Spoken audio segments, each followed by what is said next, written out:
Okay, diding bay na bakik na to bakauban si Attorney Roslyn Smith ang tuang City Election Officer. Didi sa nagbayan sa Usamis labot kini sa update sa mga sa COMELEC o diding bahida ato kakuan si Attorney may adlaw kani ba? May adlaw usab kanimo no sa og sa tanan nga mga katawhan dinhi sa Osamis City. Attorney, kamusta ba ang atong pagpagadab karon sa nagsingabot nga election 2022 no? Dunay election kining national and barangay election after sa kuan national. Kamusta atong pagpagadab? O atong nasayran di ba last year nabisi kita sa pagparehistro para sa umabot nga barangay ug SK election supposedly karon nga tuig May no 2020. However, ato usab na nasayran nga niadtong December 3, 2019 gipirmahan ni Presidente Rodrigo Duterte ang Balaod Republic Act number 11462 nga nagpostpone siya sa ato ang election supposedly this year. So gipostpone niya ang BSKA Barangay in Sangguniang Kabataan election from May of this year to December 5 of 2022. So tungod kay taas na kaayo na postpone man ang election today, karon nga year sa barangay and SK election, ang focus karon sa COMELEC is ang preparation for the national and local election to be scheduled on karong May May 2022. So muna instead nga nag-prepare kita katong last year magud nga registration, ang atong focus adto is ang registration for the barangay and SK election. But since it is postponed no, or it was postponed already by Republic Act 11462 ni Presidente Duterte, wala na karon na shift na ang atong focus karon from the BSKA to national and local election. Now, I'm happy nga niya kakaroon no, para matabangan ko nimo sa pag-disseminate sa ato ang katawhan sa Osamis City nga starting January 20. January 20 of karong tuiga magsugod na sab kita pagparehistro. Pero ang atong registration is not for barangay and SK ha. Kaya na shift na karon from SK to regular election. So national election that appeal na ba diha ang president no? Yeah.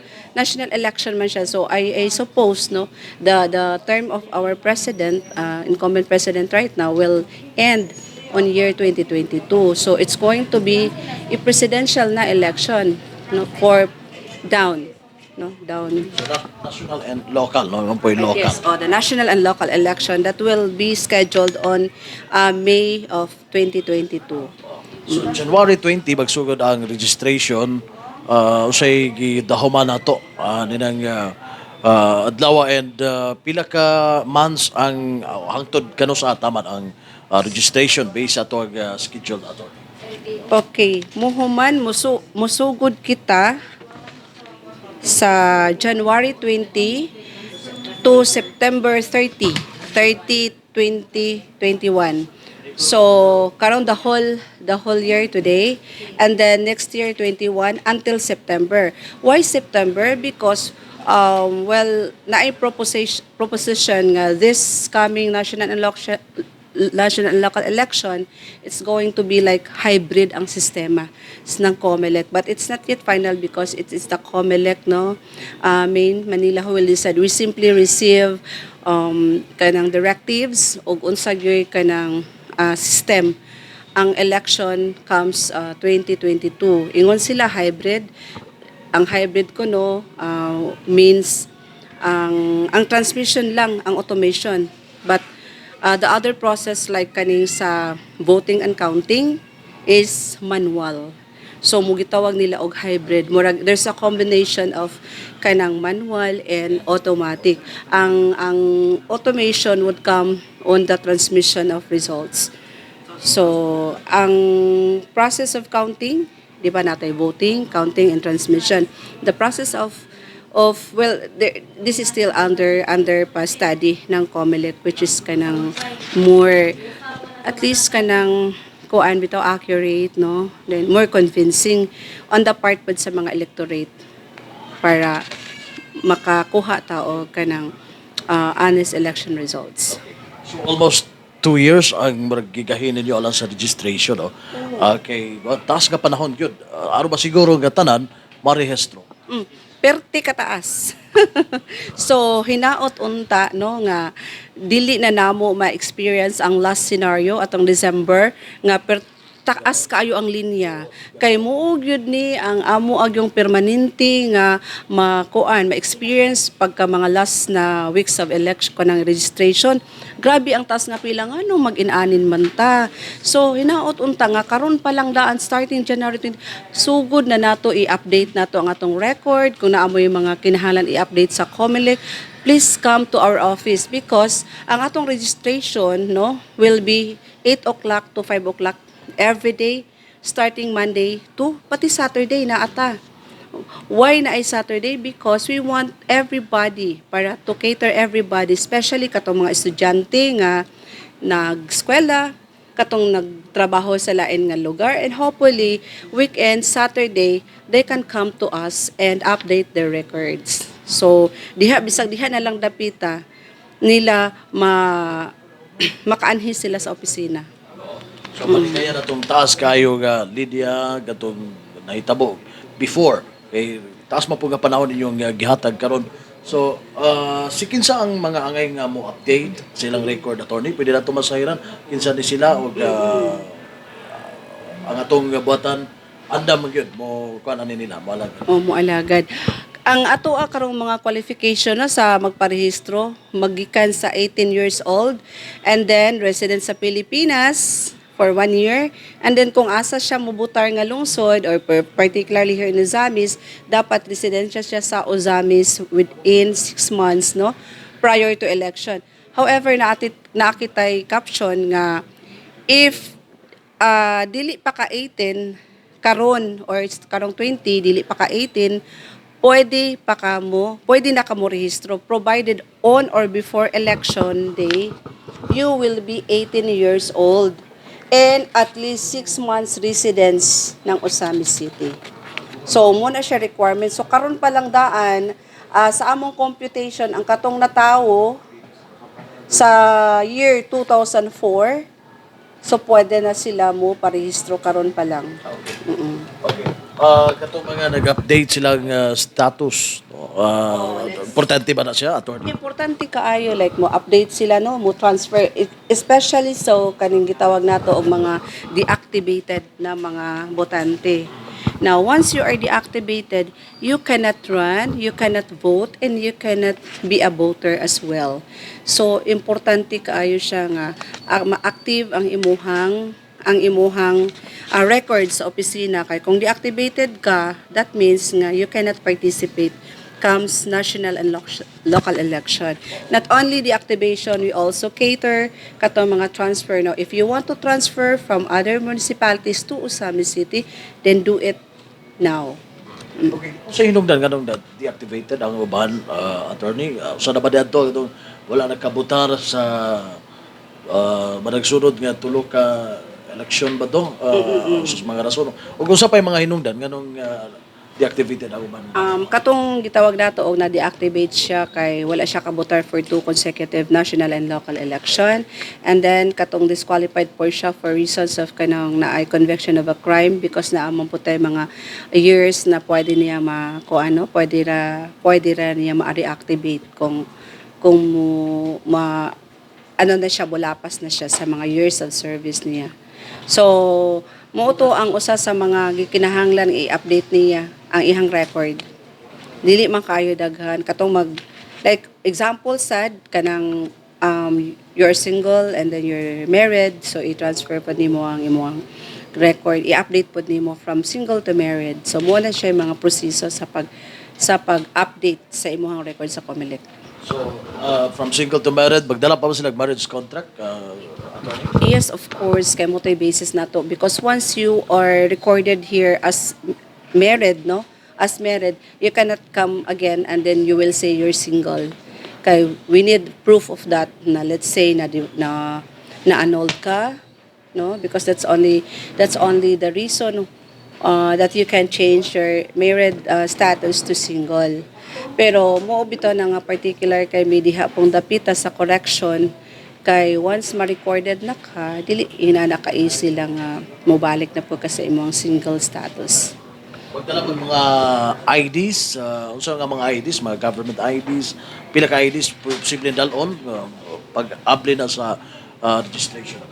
Well, the usual thing is nakatay mga ID, no? Kay importante man guni pag-identify sa ato ang kaugalingon. In fact, bisag isa ka ID pwede na. However, in extreme cases nga wala pud intaw ID ang usa ka botante because dili man nila nakastrikto ang ato ang balaod sa COMELEC, pwede mo dala sila og ilahang mga silingan tapad nilag balay nga magmatuod nga naa sila diha gapuyo. Kay dili man nato malikayan na usay wala makadala og ID, but pinaka-importante is birth certificate. Ingon ni ana. Anyway, aduna man kitay processing, no? Dili lang man kay kung mag-ano sila, mag-register sila, they will be automatic na ma-consider as kanang voter.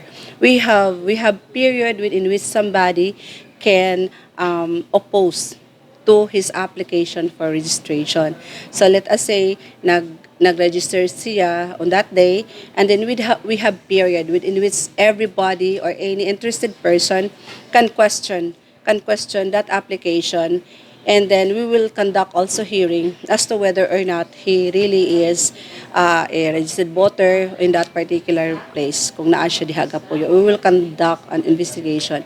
So it's not automatic na once you apply for registration, approved na dayon. So naatay gitawag og filing of application, naatay hearing period, last day to file opposition applications. So naatay hearing for approval or disapproval. Dinhi pa lang daan any interested na kanang person, no, who would want to question the application ng isang botante, he can do so on this specified na mga dates. So these dates are exclusive and we will post this from time to time so they will know. Because failure on the part of any person to question after approval is no longer, we can no longer entertain that except when he is going to raise that issue in the proper forum, like in courts na. Kay mura man na siya ang period within which you can question at the office of the COMELEC. But after that period, which is exclusive, no, and it's not extendable, then you can question it to courts of law. Di ba may tabo attorney, kay basin niya unday mo paibulo subad dito mag-rehistro uban nga lungsod, mo rehistro diri sa Osamis. Posible ba na may tabo or makita na automatic dito sa inyong system? Well, posible gyud kay di man nato mabutan ng tao, no. In fact, dili po damo makita ang iyang records kung let's say nagparehistro siya sa Clarin because of our data privacy law. So we could not see applicants from Clarin or other municipalities. We are only concerned of those applicants coming from sa Osamis City. However, because we have periods to file applications and we have also kanang deadline, the deadline is set for September. The reason for this is for the COMELEC entire Philippines to clean up all the records. So let's say nagparehistro ka sa Osamis and then a day after nagparehistro ka sa Clarin. No problem with that, you will receive your application, but all these records will go to Manila main office. We have our Information and Technology Department who will scrutinize all these records. And because of what we call the office, the automated fingerprint identification system, kaning ato ang fingerprint, because of this, you will be listed, no, as double registrant because of this office. We call that automated fingerprint identification system. Kay nag-fingerprint ka sa Clarin, nag-fingerprint po ka sa Osamis. So, because the deadline is September, we have ample time to look over these records, and then Manila will send to us who are these people na considered as double registrants.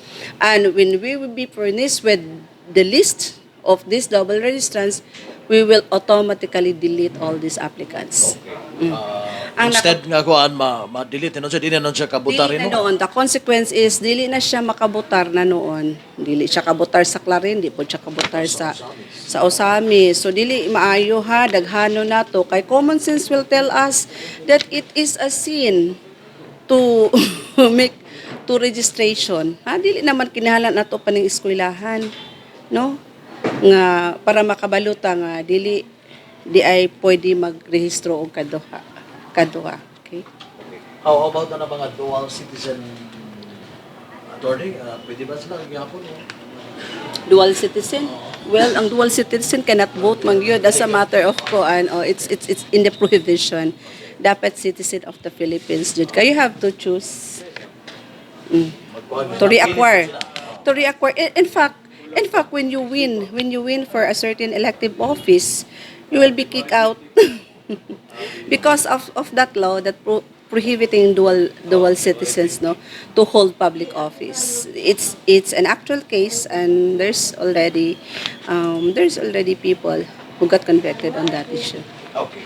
So, doon ba may nga magpaabot na lami nga mag-schedule na sila din sa among barangay sa among lugar attorney unsay may subukan nila. Ilaha po na nga pagbuot apan ako ang gi-encourage ang tanan to come over because ang atong schedule of satellite registration is is not open for all the barangays. We will be selecting only few barangays that we feel daghan kaayo ang ihang population. So dili na siya, ang among registration is not discriminatory. So dili siya inana nga open for all. And not only that we can do it at will, naapagid siya request. Bisan pagaling na ay request og we can no longer accommodate because of there are also tremendous na mga applications sa opisina. But we do satellite registration in cases of request, and if we can also accommodate pa. Pero pag dili na, anyway, taas kaayo ang period. So hopefully by September pohon, dili mi makakonong nato nga senaryo kay imagine the opisina here. Dako kaayo, gamay kaayo og space, no? Unlike dito sa merkado. Yeah, but I like it here because maka-cater mi sa katong mga mga ordinary no nga bisan sa ilahang pag-go grocery. Pwede sila mo drive. See, wala gyud sila rason nga ilahang isnaban ang COMELEC because the COMELEC is situated here in the public mall. So sa ila lang daang pag-grocery, they can come up. I-hits na lang nila. So tipid pa sa ato ang pamasahe. So, natanay mutang ang COMELEC sa second floor sa public mall. Sabi siya public mall. Nasa magtubang ka dito dapit, magtubang ka sa merkado, tubang sa merkado, nasa right side. Magtubang ka sa merkado. So, naata sa second floor, so dali ra kaayo nila ang pagsaka. So, I think wala kaayo problema as far as ang atong venue dinhi kay dali ra man ta makita. And then even Saturdays, pwede nila mabisita ang COMELEC na opisina. Karon na to, so may mga ginagawa na turod sa itong mga personahe na trabaho sa itong uban, so may mga kuha na turod na ginagawa sa karong maabot nga January 20, so may mga pwede ba sila ang uban mo dire kay magkuha og ito bang doon na itong mga IDs na to, voters ID na abtan ba ta attorney? Wala na gyutay ID karon pero pwede nila makakuha silang mga record for whatever purpose no nga ilahang gamitan. So pwede nila at anytime makuha din sa opisina. And then sa ilang nibawaan dito man ta na situated sa session hall sa ona no. But because of that renovation, I am so happy. Dili lang kay happy, mapasalamaton kog dako no sa City Government of Osamis City for providing us kaning space. In fact, dali kayo ang pagtrabaho at personal pag mayor's expense kay kuan kanang dali lang kaayo, wala pag kaayo sila naka-plaster no kay bago pa lang sila nag-attend, bago pa lang sila nag-assume, and then kinahanglan na yun nga ma-transfer ang COMELEC dinhi. So ako apong pasalamat sa Honorable Mayor, kay Mayor Waminal Sancho because of his kuan pod kanang support para mabuhat di diri nga opisina sa COMELEC. So sa imong lantaw, murag posible dinhi na ba ang ato ang murag igo or tukma nga lugar, attorney, or balik mo dito sa area sa Well, para nako nindot naman kani diri nga venue because dali kay accessible sa mga tao ba. Siguro kung matagaan kung gamay na pod nga pabor no in the future, mas nindot nga dinhi sa public mall dayon sa ubos. Kay ang ato ang magong client is kanang pati PWD, no? Na tanan senior citizen, so maapiki unya sila sa ilang pagsaka dinhi ba na sila yung mga gikinahanglan apan sa pagkakaron dako na kayo ang pasalamat nako no kay paspas kay di nga nabuhat gali sa kuan personal pagyud no nga expenses. So puhon kung ma-plaster na ang tanan, nangandoy man po to ang mayor no sa umaabot nga basin makatukod siya mga building for national agencies. So matagaan na niya og accommodation ng COMELEC. But para kanako nindot na kayo ni nga venue except nga adili kay except kung matagaan pa ko gamay nga kuan pabor mag-grant dito mi sa silong sa ubos. But this time okay mas pabor tungod sa client na kuan yes PW. Yeah, ana. But this is more than okay na kaayo.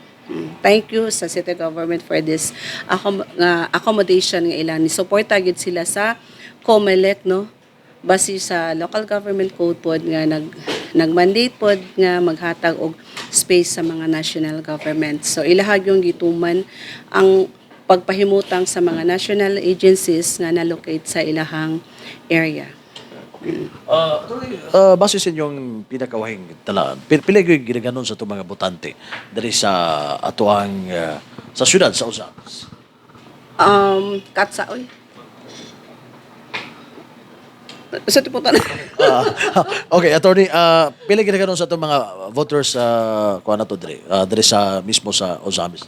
Okay. As per record ng COMELEC Ozamis City no as of karon nga kuan day we have like 80,139 registered voters. So, 80,000. Dako gyud. Okay, also may expected yung pilay tubuo na karon guan registration. We hope to achieve like another, let's say, di lang puta mo 50% or but of course we can cater as much as 100%. Why? Because of the dates nga super taas kaayo when it comes to registration. So kung yung kag mo double pa na, why not? But siguro I assume bisag 40% na lang of that 80% of that 80,000. Okay. Nindot na kaayo. Okay. So, dagan-dagan higayon, no? Makausap pa atong pag-awag sa mga katawa na to. Nga naminaw na to karon. Naminaw katong wala pa na rehistro. O katong mo na plano nga mubalin din Ozamis pag-rehistro. Okay.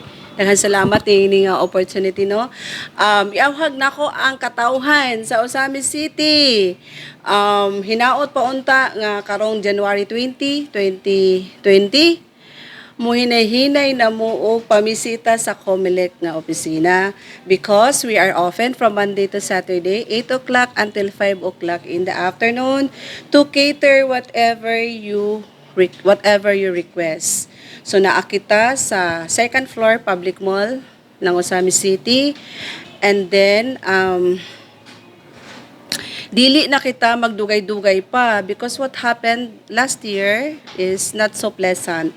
So, inconvenient on your part, dayon hopefully ato to siya nga ma-erase nga mga scenes. So, salamat og ako nga gi-expect ang inyong pagbisita sa COMELEC Ozamis. Okay. Atong ginakauban si Attorney Roslyn Smith, atong City Election Officer sa Dagbayan sa Ozamis.